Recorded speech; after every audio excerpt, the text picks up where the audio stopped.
ஆகும் அப்படின்னா அதில் புடம் போட்டு நம்மளை நன்னா செதுக்கி எடுத்துருவார். ஒரு அழகான சிற்பமாக நம்மை செதுக்கி எடுத்து விடுவார்.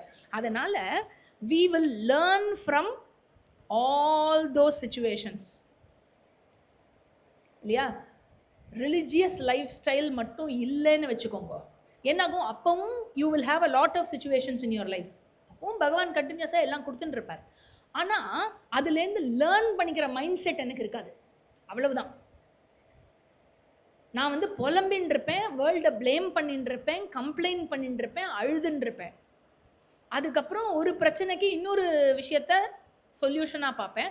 அங்கே போனால் அதில் ஒரு பிரச்சனை இருக்கும், இன்னொரு விஷயத்த. அதுக்கப்புறம் உலகத்தை திட்டிண்டு வாழ்க்கையை கர்ஸ் பண்ணிட்டு உட்காந்துட்டு இருப்பேனே ஒழிஞ்சு, எனக்கு இதிலேருந்து இதை எப்படி இந்த இந்த ஹோல் லைஃப்பை எப்படி என்விஷன் பண்ணணுங்கிற ஐடியாவே எனக்கு இருக்காது. எனக்கு அதோடைய பர்செப்ஷனே இருக்காது.